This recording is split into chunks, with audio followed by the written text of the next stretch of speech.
noches, bienvenidos, buen inicio de semana. Muchísimas gracias por estar siempre pendientes de nosotros. Comenzamos con este programa con mucho análisis y uno de los temas es los veteranos militares y sus exigencias. Hay dos grupos, de hecho, diferentes opiniones. Licenciado, ¿cómo está? Buenas noches. Buenas noches, Sandy. Buenas noches a todos los amigos en casa. Un placer estar con ustedes. Y bueno, este es uno de los temas que estaremos analizando, así también como la situación migratoria, cómo va marchando también y nuevas personas que han sido detenidas y expulsadas de nuestro país. Por supuesto, también a nivel internacional hay mucho de qué hablar. Andrés Estrada nos actualiza de lo que pasa en el mundo. Buenas noches, Andrés. ¿Qué tal? Feliz noche, Sandy. Licenciado Clavería, mucha información a nivel internacional. Vamos a analizar esos resultados de las elecciones en Brasil, que tendrán que irse a segunda vuelta, y también el presidente de los Estados Unidos, Joe Biden, visita Puerto Rico. Puerto Rico, un territorio que ha tenido muchas acusaciones, muchas críticas con la respuesta que ha tenido el gobierno estadounidense en general durante las últimas crisis de los últimos años. Y claro, monitoreamos el avance de un huracán cercano a México. Todo esto y más en unos minutos. Ante el anuncio de un grupo de ex soldados del ejército sobre bloqueos en las principales rutas del país, otro grupo de veteranos indicaron que no serán partícipes del movimiento. Además, que tampoco apoyarán la iniciativa de ley 5664. Hemos tomado la decisión en consenso de apoyar nosotros la ley 6073 para evitar que los veteranos sigan siendo engañados, sigan siendo traídos desde lejos a manifestar a la capital. Quiero dejar claro que a nosotros como soldados se nos preparó para defender a la patria y a la familia, no para hacerle daño al país. Por eso la Junta Nacional se caracteriza de no participar en bloqueos o en arriesgar a nuestra gente, porque recuerde que la mayoría de veteranos son personas de la tercera edad. El día de hoy, de una manera unánime, nos incorporamos a darle seguimiento a esta ley 6073, la vamos a apoyar. Los veteranos, miembros de varias asociaciones de la Junta Nacional, hicieron un llamado a no bloquear, pues según ellos, la iniciativa de ley 5664 es inconstitucional. De los veteranos militares que no están presentes tienen esa esperanza, aunque sea que se les pague un poco. Y nosotros no queremos tapar carreteras, porque a final de cuentas nosotros mismos nos hacemos daño. Nosotros mismos nos hacemos daño, y llamo a todos los veteranos militares que están pensando de querer manifestar mañana y pasado, según el comunicado que están transmitiendo, pues que no lo hagan, porque a final de cuentas la 5664, desde hace tiempo venimos diciendo que eso es inconstitucional por el contenido de la iniciativa de ley, porque no hay resarcimiento e indemnización de lo que está pidiendo la iniciativa 5664. Este grupo está de acuerdo con la iniciativa de ley 6073, que pasó en primera lectura en el Congreso de la República y ofrece 36,000 quetzales para cada uno, cuyo desembolso será en 3 pagos, a cambio de la integración a programas de desarrollo ambiental. Muy bien, comencemos entonces con este análisis, porque vemos que en esta temática ya hay opiniones encontradas, hay división incluso de fuerza en cuanto a que un grupo de veteranos militares está a favor de la iniciativa de ley que ya está avanzando en el Congreso de la República, pasó su primera lectura, y otros que no la quieren y que quieren entonces que se conozca la iniciativa 5664, que busca entonces que se les otorgue 120,000 quetzales como indemnización por haber entonces participado, haber estado en el conflicto armado interno. Licenciado Clavería, aquí ya empezamos a ver posiciones divididas en esta situación, manifestaciones que también se anuncian, pero que probablemente no va a tener la misma fuerza como se había presentado en otras ocasiones. No lo sabemos todavía, pero supongamos que efectivamente no tienen la misma magnitud que otras manifestaciones. El problema es que usted, para poder negociar, necesita llegar a acuerdos con la gran mayoría de estos grupos. Yo no sé en cuántas partes está dividida el tema de los veteranos militares, no, de verdad no lo sé, pero de acuerdo con la información que he oído, sé que hay hasta 18 grupos distintos. Por lo tanto, creo que lo más importante es que efectivamente los señores diputados busquen la manera de llegar a consensos con el gran grueso de los veteranos para evitar que no solo no se logren los acuerdos necesarios, sino que para que se pongan de acuerdo en cuál sería la ley a desarrollar y aprobar para que efectivamente se les pueda hacer ese pago, que yo vuelvo a insistir, debe de ser un pago, pero también la implementación de programas de corto, mediano y largo plazo, porque ellos en su gran mayoría son campesinos que necesitan seguir con una planificación de mediano y largo plazo que les permita agenciarse ya con su trabajo de recursos para poder mantener a su familia.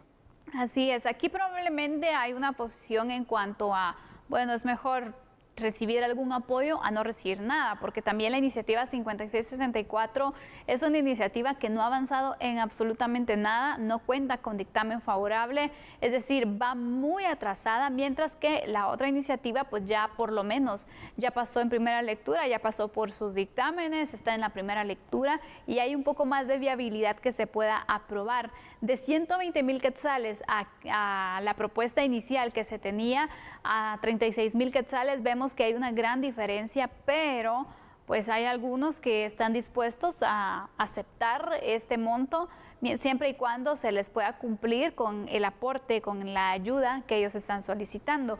Entonces, esto es lo que ha dividido también las posiciones, sin embargo, ya están anunciados estos movimientos que se van a realizar y esto, quiera o no, pues puede provocar, ¿no?, cierta molestia, ciertas complicaciones para los próximos días que se lleven a cabo los bloqueos, las manifestaciones que se han anunciado, pero sobre todo también la forma en la que el tema se ha tratado a lo interno del Congreso, donde no se ve una claridad y no se ve entonces que se tome la seriedad en este tema también, que creo que esto también puede venir a afectar y a complicar las circunstancias, ¿no? Yo creo que estos temas deben de ser tratados con muchísima seriedad y sobre todo responsabilidad pensando en el país, porque efectivamente esta demanda que hacen los veteranos de guerra, pues es una propuesta que al final de manera irresponsable hicieron algunos funcionarios y que avalaron.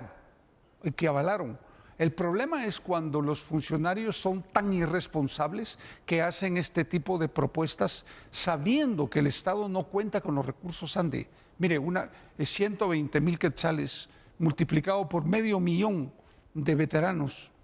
Es imposible de pagarlo, es literalmente imposible. No hay dinero que alcance para pagar eso. 36,000, pues es una suma aceptable, pero yo vuelvo a insistir, tiene que ser también negociada con proyectos, porque efectivamente usted no puede dar 36,000 quetzales, que es dinero para hoy, hambre para mañana. Usted lo que tiene que hacer es tratar de generar planes y propuestas y proyectos de trabajo que les permitan mejorar su vida. Por eso es que es tan importante entender que no simplemente se trata de poner la mano, sino que a la gente se le dé proyectos. Y en este sentido, creo que esto sería un muy buen ensayo, como lo fue con los exmilitantes de la guerrilla en su momento. Porque yo creo que esto es la clave de esto. Usted tiene que sopesar y equilibrar y armonizar las relaciones en los países. Así es, vamos a ir con unos datos también sobre este tema para poder ampliar la información que hasta el momento se ha dado a conocer y para recapitular también con cierta información. La iniciativa de ley 6073, bueno, esta es la Ley Temporal de Desarrollo Integral, que es la que se propone un programa de desarrollo integral que contempla proyectos ambientales y desarrollo en beneficio del Estado. Bajo esta iniciativa, cada militar recibiría 36,000 quetzales ejecutados durante un periodo de 3 años con asignación mensual de 1,000 quetzales por cada beneficiado. Eso es lo que establece la 6073. Mientras que la otra iniciativa, que es la que solicita otro grupo de ex militares está la iniciativa 5664, que es la ley de compensación económica por la prestación de servicio militar durante el enfrentamiento armado interno. Propone el pago honorífico de 120,000 quetzales para cada uno de los veteranos. Aún se espera el dictamen por parte de la Comisión de Finanzas, de Derechos Humanos y de Defensa Nacional y del Congreso de la República, es decir, no se ha avanzado.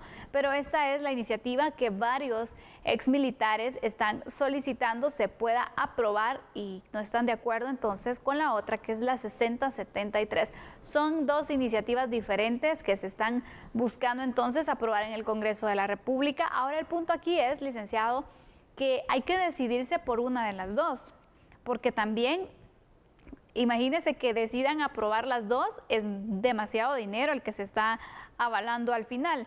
Entonces, parece que tiene más viabilidad la 6073, que son los 36,000 quetzales, pero entonces es momento de hablar claro con el resto de veteranos militares y explicarles y de verdad buscar el diálogo, porque si entonces están pretendiendo en el Congreso solo aprobar la 6073 y eliminar la 5664, creo que también ya no hay que darle esperanza de más a quienes están exigiendo la aprobación de esta iniciativa, porque no sé si estará en los planes de los diputados aprobar esas dos iniciativas de ley, pero realmente habría que decidirse por una o por la otra, ¿verdad? ¿Qué piensa usted? Pues mire, yo creo que no se le puede seguir dando vueltas a un tema tan complejo y tan difícil como este, y hay que actuar con seriedad y con responsabilidad. Los diputados tienen que aprender que cuando hacen promesas de manera irresponsable algunos de sus miembros, esto influye en las finanzas del país, pero también en el país en términos generales. Porque al final somos los guatemaltecos los que hacemos, los que pagamos impuestos, y con estos impuestos se paga todo esto. Esto no es gratuito, esto no es regalado, esto no lo está regalando ni el Ejecutivo ni el Congreso, estamos pagando nosotros. Entonces yo creo que eso es bien importante señalarlo. Sí, que tienen derecho, yo ni siquiera lo discuto. Pero vuelvo a repetir, creo que los diputados tienen que actuar con responsabilidad y buscar un gran consenso entre todos los veteranos militares para que efectivamente se pueda llegar a un acuerdo lo más pronto posible y desactivar esa conflictividad social que tanto daño le produce al país. Vea, yo no sé si van a parar o no mañana, pero ¿cómo es? La economía de ningún país puede salir adelante, ni con los paros que ellos están haciendo, ni con los de las otras personas que vienen a parar aquí cuando se les pega la gana. La verdad es que los bloqueos de carreteras, los bloqueos de instituciones, los bloqueos en términos generales producen grandes pérdidas al país, y ellos son los responsables. Y al final, este es un dinero que no entra a las cajas, al fisco, y que efectivamente complica programas de desnutrición, de salud, de educación, de todo. Entonces yo creo que esto es muy importante tenerlo claro, y por favor, en la medida de lo posible, señores diputados, siéntense a hablar, lleguen a consensos y acuerdos para que la gente no esté bloqueando y se logre desactivar de alguna manera esa conflictividad que tanto daño nos está haciendo como país. Sabemos que esta temática en estos momentos probablemente no conviene poderle dar una solución, es decir, de poder ser claros y decir va o no va, porque también el ambiente en el que nos encontramos no es el adecuado. ¿No? Exactamente, pero ya es momento de dejar ese tipo de pensamientos y pensar en el bien común, es decir, mientras se les sigue dando largas a los veteranos militares, sabemos que ellos se van a seguir cansando, porque imagínense, ¿quién va a estar aguantando también falsas esperanzas? Entonces, ¿esto qué va a llevar? Que se realicen manifestaciones, que se lleven a cabo bloqueos, y a quienes va a afectar a todos nosotros, a todos los que tenemos la necesidad de salir todos los días a trabajar, probablemente desde muy temprano, incluso madrugando aún más, en el caso de que se pueda pasar entonces, o incluso el transporte de mercancías que se queda varado, cuántas pérdidas se pueden realizar, entregas que no se cumplen y que en muchas ocasiones pues ya no aceptan incluso las entregas posteriores. En fin, hay muchas repercusiones que toda la ciudadanía podemos enfrentar. ¿Todo por qué? Porque no se habla con claridad y con seriedad del tema. sería oportuno que los jefes, la instancia de jefes de bloque incluso podrían abordar el tema, porque al final son representantes de los distintos partidos, de las distintas bancadas representadas en el Congreso de la República, para que se pueda tener de verdad el consenso sobre este tema, definir si va o no va, pero ser claros y tratar de negociar de otra forma. ¿Qué piensa usted, licenciado, de esta? Mire, yo creo profundamente en el consenso, yo creo en el diálogo. Yo de verdad sí creo profundamente en el diálogo como el mecanismo para solucionar las diferencias entre personas y entre organizaciones y entre grupos. Lo que sucede es que, como decía Sócrates, las mentes educadas sí son capaces de poder llegar a acuerdos, porque aunque no acepten las ideas de los otros, pueden debatirlas.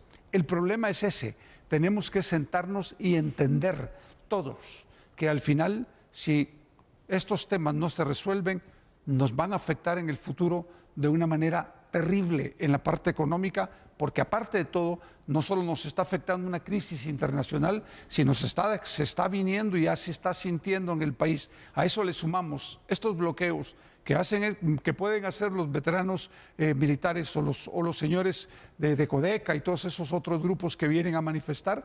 El daño es terrible para el país y para la economía. Por lo tanto, yo comparto su criterio, hay que hacer un llamado al diálogo, hay que hacer un llamado a los acuerdos, al consenso y, por favor, primero es el país, segundo es el país y tercero el país antes de los intereses personales. Así es, vamos cerrando entonces este tema, nos mantenemos siempre atentos a lo que pueda suceder mañana, que está entonces el anuncio de una manifestación por parte de un grupo de veteranos militares, siempre a tomar las precauciones, manténgase pues atentos a la información oficial que se les pueda ir trasladando para que ustedes también pues tomen sus precauciones al momento del traslado mañana, seguramente hay que madrugar un poco más. Y bueno, nosotros aquí les estaremos informando. Vamos a la pausa, pero regresamos con otro análisis enseguida. La acción legal fue presentada contra los integrantes de los consejos municipales de Nahualá y Santa Catarina Ixtahuacán Sololá. Lo que se busca es que se garantice la aplicación de los acuerdos firmados para ponerle fin al conflicto territorial que existe entre ambos municipios. El tema de fondo en la acción constitucional es ver que los consejos cumplan con lo que se comprometieron recíprocamente. Pero a medida de protección preventiva o provisional, lo que se pide es que la Corte de Constitucionalidad ordene cuanta medida sea necesaria, incluyendo autoridades del Ministerio de Gobernación, Defensa, de donde corresponda, para que en coordinación con las autoridades municipales, que son las directamente responsables del tema, que son quienes tienen que velar por la seguridad, el ordenamiento territorial y todos los aspectos relacionados con estos municipios, pues garanticen que no se vuelvan a suscitar hechos como los que estuvimos viendo durante estos últimos años, ¿no? ¿Por qué se presentó esta acción legal ante la Corte de Constitucionalidad y no ante un juzgado? Nosotros tenemos duda de quién pueda estar en condiciones de total independencia y libertad para conocer el asunto. Entonces decidimos presentarlo ante la CC para que la CC designe desde acá al competente que tenga que conocer el asunto. El conflicto territorial entre pobladores de Nahualá y Santa Catarina Ixtahuacán tiene más de 100 años y durante este periodo de tiempo se han registrado constantes enfrentamientos entre habitantes de ambos municipios que ha dejado a varios heridos y fallecidos. Un tema que se ha presentado durante varios años y que ahora está llegando a la Corte de Constitucionalidad. Licenciado Clavería, ¿qué se puede hacer en la Corte de Constitucionalidad respecto a este conflicto que se ha vivido desde hace mucho tiempo entre Nahualá y Santa Catarina Ixtahuacán? Pues vean, lo que pretenden con el amparo es que efectivamente los miembros de las corporaciones municipales de Nahualá y Santa Catarina Ixtahuacán que firmaron esos convenios, pues los cumplan. Pero hasta ahí, simplemente hasta ahí. Y si no, pues se iniciará después un proceso penal porque sí incurren en responsabilidad penal al no cumplir con los convenios que son parte determinante en la solución a un problema limítrofe, que pareciera ser que ese es el gran problema, pero no es cierto, pero este no es el tema hoy, pero creo que es oportuno solucionarlo. Yo me recuerdo de un caso Y se lo voy a contar porque es muy importante. En Sololá, Santa María, Visitación y Santa Clara La Laguna. Yo estaba en el Viceministerio de Gobernación y me tocaba aquí ir a hablar con ellos por el tema limítrofe. Y se fue solucionando, poco a poco, se fue solucionando hasta que prácticamente hoy aprendieron a convivir en paz. Porque efectivamente en muchos, todos estos son problemas limítrofes heredados. Que se le pudo haber buscado una solución, pero que efectivamente en muchos de los casos los propios comunitarios no se ponen de acuerdo. Y ese es el tema, hay que conocer el territorio, hay que conocer la idiosincrasia de la gente para saber qué solución encontrarle. No es fácil, yo lo puedo decir con propiedad, no es fácil. Poner de acuerdo a 3, 4 gentes es complicadísimo. Ahora imagínense poner 2 pueblos de acuerdo, por favor. Aparte de esto, con conflictos ya que vienen añejados, ¿no? Que vienen entonces cada vez complicándose y que aparte de esto, diríamos que hay también personas que están promoviendo que esta situación pues continúe, ¿no? Porque se ha dicho claramente que hay otros intereses de ciertos grupos que les conviene entonces que se mantenga este conflicto. Es decir, no solamente es buscar el acuerdo, el diálogo con los pobladores, sino que es luchar contra estos grupos también que están aprovechándose de la situación y que están utilizando este conflicto para otros fines que no son nada lícitos, ¿no? De hecho, han hecho investigaciones y han pretendido realizar también distintas detenciones en estas comunidades por estas sospechas que se tienen también en cuanto a estos grupos minoritarios que están operando en el punto. Pero ya es momento de verdad que se le pueda buscar una solución porque en el medio están las personas que desean vivir en una situación de paz, en una situación tranquila, porque vivir así no debe ser nada agradable. Sandy, en Nahualá, aquí es gente que está casada con la gente de Santa Catarina y Ixtahuacán y a la inversa. Hay familias. Es ridículo lo que está pasando, pero eso es exactamente lo mismo que sucede entre Xihuán y Tajumulco. Es exactamente lo mismo. Así es. Usted lo planteó bien. Yo no lo quería plantear, pero el problema de fondo ya no es limítrofe. El problema de fondo son grupos criminales en las que efectivamente tienen como ruta de paso todos estos municipios. Por eso es que es tan importante que los destacamentos militares y los destacamentos policiales vayan a todas estas áreas nuevamente, porque efectivamente hay muchos lugares, cuando uno conoce el país, que son tierra de nadie. Y así como lo estoy diciendo, tierra de nadie. Ahí se impone la ley del más fuerte. Y entonces, cuando hay presencia militar y presencia policial y el Ministerio Público, las tensiones se bajan, porque a la criminalidad no se le puede entrar a besos y abrazos. A ellos hay que entrarles como ellos actúan, exactamente igual, solo que con mayor número de fuerza, porque es la única forma de controlar un país. No existe otra, Sandy. Sin duda alguna. Vamos a ir con unos datos también que tenemos sobre este tema para ir entonces apuntando estas informaciones sobre el conflicto entre Nahualá y Santa Catarina Ixtahuacán, que no ha tenido, de hecho, una solución definitiva también de esta situación que se ha venido dando por varios años. Entonces, en las últimas décadas ha venido pasando esta situación que se ha ido incluso complicando, tiene sus agravantes en ciertos momentos. Se tiene entonces como resultado de las mesas de diálogo que se han llevado a cabo, inició la demarcación territorial, que es parte de los problemas, como parte de los acuerdos también que se han presentado. Acciones de delimitación realizadas por el Registro de Información Catastral y de la Comisión Presidencial por la Paz y los Derechos Humanos, COPADE. Pero también, ¿qué más se ha hecho? Pues el proceso va a tener una segunda fase según los acuerdos. Después de la delimitación, esta se enviará al Congreso, se presentará para su análisis y para aprobación. Posteriormente, el RIC y COPADE deben delimitar las áreas que están inscritas como copropiedad entre miembros de ambas comunidades. La clave será la definición que se tiene que dar en las fincas que están en copropiedad, y este va a ser el punto entonces más delicado también de la resolución del conflicto. Ya se tienen acuerdos, ya se tiene una ruta a seguir. Ahora lo que se está buscando con este amparo es que se le pueda dar celeridad y que de verdad las autoridades puedan tomar con responsabilidad esta función que tienen y este compromiso que han adquirido y por lo tanto entonces han presentado este amparo ante la Corte de Constitucionalidad prácticamente como para presionar, ¿no? Esa sería la lectura que le podríamos dar, licenciado. Sí, yo creo que usted está planteándolo muy acertadamente. Déjeme contarle algo. Yo he tenido la oportunidad de platicar con el alcalde de Nahualá un par de veces y con el de Nahualá especialmente. Y ellos, los alcaldes, yo los he visto en la posición de sentarse y hablar. El problema no son ellos, son esos otros grupos que efectivamente violentan toda esa área y que no permiten que se logren poner de acuerdo porque hay intereses muy, muy marcados.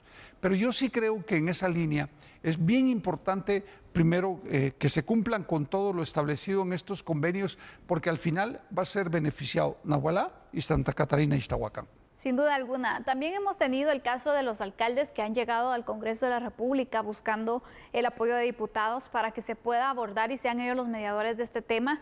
He visto que ha sucedido esta situación entonces y aquí nos demuestran que la voluntad que pueden tener también para la solución dependerá únicamente de ellos, de que se haga cumplir los acuerdos y que se propicie así el avance para buscar una solución definitiva a este tema. Es que ese es el punto que dudamos.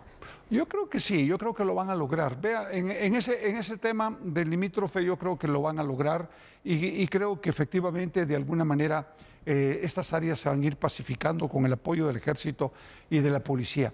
Vivir en paz es lo más importante para poder desarrollarse. Estos municipios son municipios muy ricos en el sentido que hay mucho comercio, que hay mucha cosecha, son bien trabajadores. Y cuando uno se da cuenta que estos problemas que van vedándole a algunas familias y a algunos grupos la oportunidad de ganar mucha plata, porque ellos sí se mueven mucho, de verdad, y venden de todo, creo que es un error. Que pacifiquen esas áreas y van a ver cómo se va a desarrollar Nahualá y Santa Catarina y Ixtahuacán. Sí, este es el punto entonces, que ojalá de verdad que se pueda dar la resolución de este conflicto, porque ya es mucho tiempo en el que la población ha venido sufriendo pues problemas que al final no les compete a ellos, que al final ellos no los pidieron ni siquiera los quieren. La población en varias ocasiones ya se ha pronunciado pidiendo la resolución porque quieren vivir en paz. Y es que ¿quién va a querer vivir en un ambiente como ese, donde quedan entonces en medio del fuego cruzado? Porque recordemos, en varias ocasiones se han dado enfrentamientos armados en estas comunidades que ya han cobrado vidas. Y no se vale que vivan así en este tiempo, que todavía estemos viviendo una guerra local como esta que se ha estado registrando y sobre todo la inseguridad, la intranquilidad que tienen que estar viviendo los pobladores. Creo que ya es justo poder entonces propiciarles y cumplirles los derechos fundamentales que tienen como derechos humanos y sobre todo también darles un poco de tranquilidad, darles un poco de alegría, de paz, que creo que todos nos merecemos. Licenciado Clavería, este tema pues ha llevado muchísimo tiempo, como he indicado también ha cobrado ya varias vidas. Sí, muchas. Pero digamos, resolviéndose el tema limítrofe, que aparentemente es el que ha llevado entonces este conflicto para que no se resuelva por años, ¿qué se podría hacer para tratar de erradicar el otro problema? Que son las estructuras criminales que se han establecido ahí. ¿Cómo deberían actuar las autoridades también para darle respuesta a esta problemática? Yo creo que en los años venideros hay que hacer un redespliegue del ejército en todo el occidente del país. Es decir, no se puede permitir que hayan fronteras y rutas en las que efectivamente no haya ningún tipo de control. El ejército y la policía tienen que tener suficientemente personal en esas áreas para poderlo controlar. Vea, lo que pasa es que cuando usted ve, yo lo veo, cuando usted lee en redes o ve grupos que efectivamente dicen no, el ejército no debe estar en esas áreas, es que están relacionados con el crimen organizado.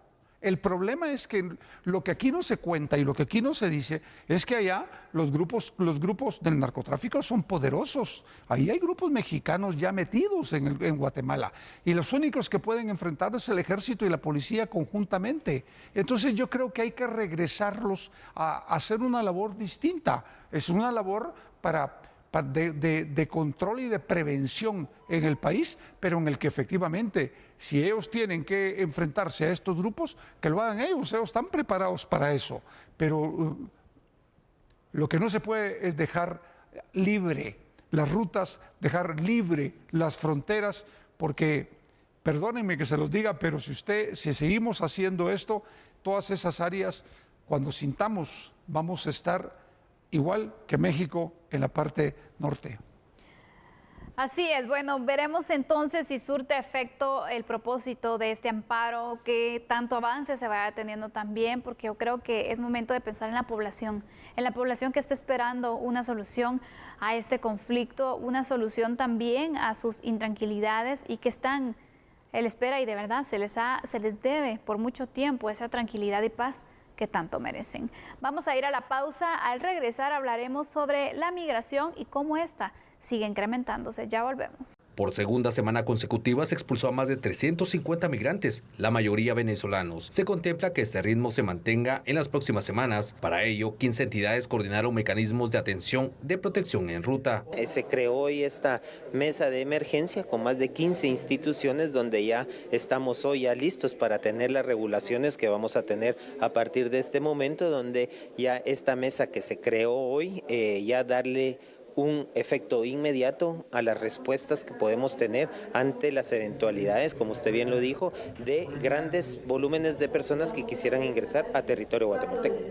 Justamente con la alerta naranja durante septiembre se tuvo una asistencia o retorno de un alto número de migrantes. Claro, del 1 al 30 de septiembre tuvimos más de 3.000 ciudadanos de diferentes nacionalidades, ecuatorianos, haitianos, cubanos, diferentes nacionalidades que fueron inmediatamente rechazados por no ingresar con sus condiciones migratorias y su documentación en orden a territorio guatemalteco. Solo en septiembre se expulsó a más de 3.000 migrantes.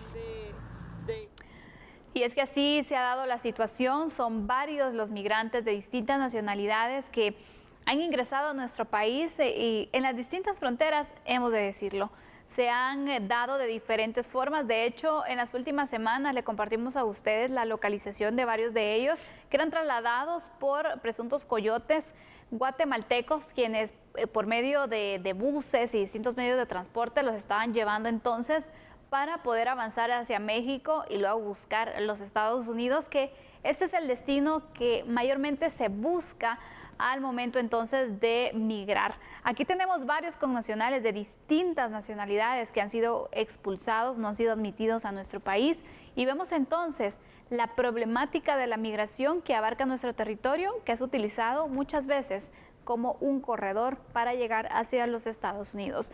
Difícil la situación, licenciado, porque vemos núcleos incluso familiares menores de edad no acompañados que han viajado en estos grupos. Nosotros somos un corredor, Sandy, sí, como usted lo ha dicho, somos un corredor. Y efectivamente, el grave problema es que los migrantes cuando salen lo hacen por necesidad. Vengan de donde vengan de África, vengan de Asia, vengan de Sudamérica, vengan de Centroamérica, y que tengan que pasar por acá es por necesidad, no vienen por placer. Y entonces, encima de que vienen con lo poquito que tienen, autoridades de aquí les roban lo poco que tienen. Y eso que estoy diciendo es muy cierto. Ya han habido casos en el que se ha capturado policías, sí, pero también personal de migración. Aquí hay gente metida en todo. Y de aduanas. Aquí hay que hacer un trabajo coordinado y de fondo que permita primero controlar a esas autoridades, porque no tienen por qué estarles robando sus pertenencias a nadie, en primer lugar. Pero en segundo lugar, vea, no respetar que esta gente no tiene nada, absolutamente nada, más que con lo que traen. Y encima quitárselos, eso duele, de verdad duele ver que haya gente con esos sentimientos tan bajos, de verdad. A mí me da entre enojo y rabia, porque no acepto eso de nadie. Y creo que estas mesas son buenas, pero al final que los apoyen y que los ayuden, si los van a retornar, que los retornen rápidamente para no dejarlos sufriendo en un país en donde no hay recursos para poderlos atender bien. Ese es el punto también que se tiene que tomar en cuenta. Por eso es oportuno destacar también este trabajo que se está proponiendo con una mesa de diálogo, una mesa técnica para poder entonces involucrar a otras instituciones, porque también a veces estos temas los delegamos únicamente a ciertas instituciones que tienen problemas incluso de presupuesto, que tienen problemas que no tienen entonces la cobertura necesaria, y pueden existir otras que pueden auxiliar también para buscar un objetivo en común, porque no es solamente lo que el Instituto de Migración busca, no, es lo que el país al final está pretendiendo entonces cumplir, y creo que para eso va a ser muy importante que se pueda establecer esta mesa donde se trate el tema como un tema de agenda nacional, no de agenda institucional, que creo que ese es el criterio o la idea que se debe tener, una política nacional de migración, que es lo que se tiene que buscar, licenciado. Pero vea, usted tiene que tomar como ejemplo de partida lo mismo que hacen los norteamericanos, es decir, efectivamente, nosotros tampoco tenemos que no podemos permitir que entren migrantes sin la documentación necesaria, porque si no, el problema es que yo entiendo, vienen muchas familias que necesitan pasar y, como usted muy bien lo dice, quieren irse para Estados Unidos, pero atrás vienen grupos criminales también que se instalan y se quedan en Guatemala, y que ahí el Instituto de Migración no hace nada por sacarlos, porque ellos deberían de estar haciendo los operativos para sacarlos fuera, para sacar fuera a todos estos criminales, devolverlos a El Salvador, a Honduras o a México o a donde sea. Porque aquí están y sabemos dónde, ahí está la policía y deberían de hacer estos operativos. Para eso necesitan el apoyo también. Por eso, ahí está la policía y con ellos pueden hacer esos operativos. Creo que es bien importante, porque efectivamente nosotros, como en Guatemala, ya tenemos graves problemas económicos, y a esto súmele todo esto, que sí es determinante en la economía del país. Así es, vamos a ir con unos datos también, porque sobre esta temática hay mucho que hablar, que, por ejemplo, durante los últimos días se ha evidenciado este incremento de flujos migratorios de personas extranjeras quienes ingresan de manera irregular a territorio guatemalteco. Las autoridades, de hecho, activaron desde el 2 de septiembre una alerta naranja a nivel institucional. Además, se reforzó la seguridad en la zona fronteriza con Honduras también por este aumento migratorio. La mayoría de los migrantes que buscan pasar por Guatemala son de nacionalidad venezolana, según los registros de migración. Desde el 1 al 30 de septiembre se ha negado el ingreso al país a 3.083 personas en total. En Aguacaliente, Chiquimula, se ha dado el ingreso al rechazo de ingreso de 2.501 migrantes de nacionalidad venezolana y 129 ecuatorianos, además de 262 personas rechazadas en Corinto y Zabal, también de diferentes nacionalidades.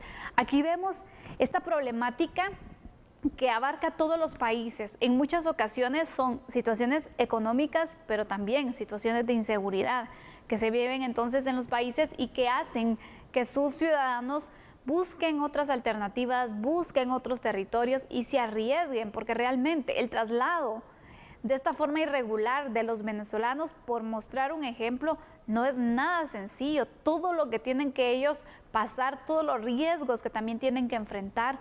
Entonces también, imagínense ustedes, no alguien que esté muy cómodo en su casa va a querer vivir esta experiencia como hay una aventura. No, o sea, en muchas ocasiones también pierden la vida, en muchas ocasiones son pues utilizados por el crimen organizado, se arriesgan de gran forma, recorrido tras recorrido, país tras país que recorren, y en muchas ocasiones en precariedades económicas que también entonces tienen que estar sufriendo y buscando la forma de seguir avanzando con estas precariedades. A mí me preocupa de sobremanera porque primero todo, la gente cree que es fácil contener la migración. Eso no es cierto, Sandy, no se puede contener fácilmente, porque todos y cada uno de estos países, incluidos nosotros, deberíamos de tener mejores condiciones y oportunidades para que la gente trabaje. Y eso es una realidad innegable. El mundo está complicado y yo lo tengo bien claro. Por eso es que usted ve una migración de África, de Asia, porque aquí se captura de diferentes nacionalidades. Pero las autoridades también de migración, las autoridades de los cuerpos de seguridad también deben de hacer la parte de trabajo que le corresponde. Pero sobre todo, no deben de robarle a los migrantes, porque eso de verdad, eso llora sangre, eso nunca en la vida se debe de permitir. No, totalmente no. Por eso es el tratamiento integral que se debe dar en este tema y de verdad qué bueno que ya se está pensando en poder unificar los esfuerzos para tener mayores resultados también, porque este tema es de país, es una política nacional que se debe establecer y que se debe pensar ya de esta forma conjunta. Vamos ahora a continuar con otra información y le damos a conocer que el Ministerio de Desarrollo Social ha presentado ante los diputados del Congreso de la República, de la Comisión de Finanzas, la propuesta de presupuesto para el siguiente año. Pidieron un aumento presupuestario de 20 millones de quetzales. Este asciende a 1.427.000 con 140.000 quetzales.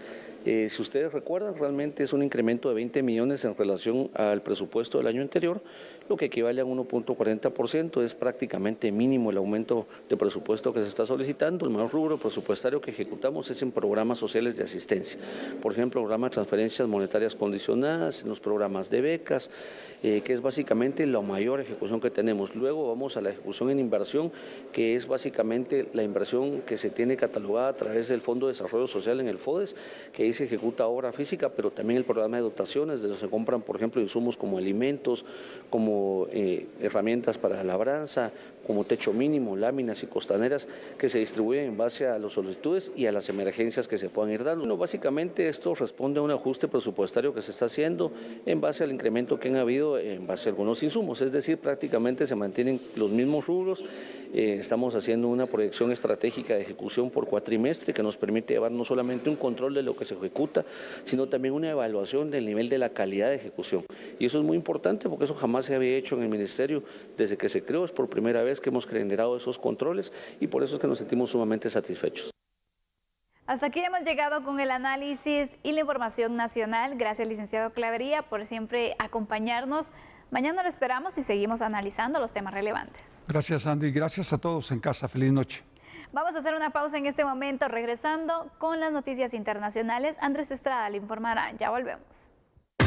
Y ahora es el momento de buscar apoyos. 4 semanas para una campaña que ha sido bastante difícil, que ha enfrentado a ambos, incluso ha tenido violencia en ciertos momentos. Habrá que ver qué pasa. Mientras tanto, el presidente de los Estados Unidos, Joe Biden, visitó Puerto Rico en una visita que busca mostrar confianza de que el gobierno federal de los Estados Unidos dará ayuda a la isla, una isla que ha sido afectada por muchos desastres naturales a lo largo de los años. Biden prometió reconstruirlo todo luego de llegar este lunes a Puerto Rico, donde decenas de miles de personas siguen sin electricidad 2 semanas después del paso del huracán Fiona. Biden dijo que estaba comprometido con la isla y que los puertorriqueños son un pueblo fuerte. Son los daños del huracán Fiona que han impactado a Puerto Rico, un huracán que tocó tierra apenas 5 años después del huracán María, y ponen a prueba la capacidad del gobierno estadounidense para ayudar a los más de 3 millones de personas habitantes de esta isla a recuperarse. Puerto Rico tiene una tasa de pobreza superior a la de cualquier estado de Estados Unidos. Hay que recordar que Puerto Rico es una colonia estadounidense. Una isla que sigue siendo vulnerable a las tormentas, que se han vuelto más intensas, más frecuentes a medida que continúa la crisis climática. Fiona tocó tierra el pasado 18 de diciembre, dejando sin luz a toda la isla. Aunque se ha restaurado el servicio de electricidad para la gran mayoría, aún existen algunos sectores sin luz ni agua. Biden anunció que el gobierno estadounidense dará $60 millones a través de una ley de infraestructura aprobada recientemente para reforzar diques, fortalecer muros de contención de inundaciones y crear un nuevo sistema de alerta de inundaciones para prevenir futuros desastres.